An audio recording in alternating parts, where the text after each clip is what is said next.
Well, the Aventador is probably the most exciting car I've driven. I've driven a lot of cars. I've driven a Bugatti Veyron, I've driven McLaren F1, I've driven a lot of cars in my time, but that's by far the most exciting car I've ever driven. Up till now, the response in Australia has been overwhelming. It's a phenomenal car. It's the most well put together, I suppose most highly engineered Lamborghini I've ever seen them produce, and I've been involved with them for 17 years, so I've seen a few over the journey, but it'll be an exceptional car here.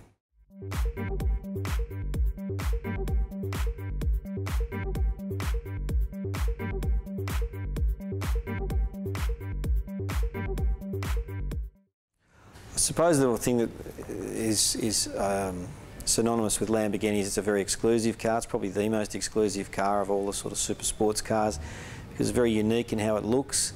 It's unique in how it drives. They've probably pioneered four-wheel drive in the top-end cars. The experience you get with Lamborghini, though, is always excitement and enjoyment.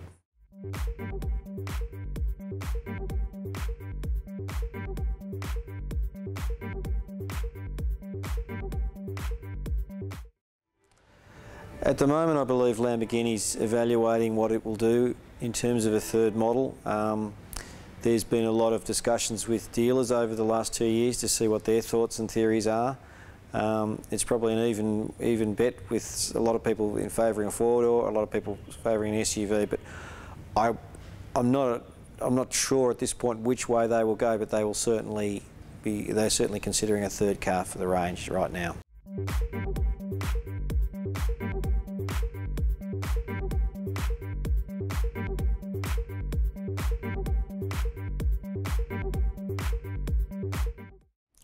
Oh, for sure you'll see the Stradale here. We've ordered a car for Australia. They're building 150 and there's definitely one, maybe two cars coming to Australia.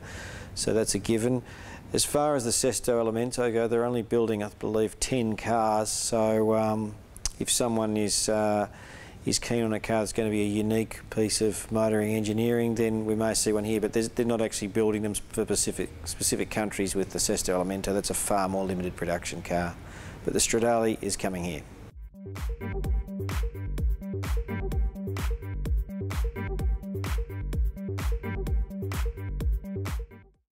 My first car was a minivan, believe it or not.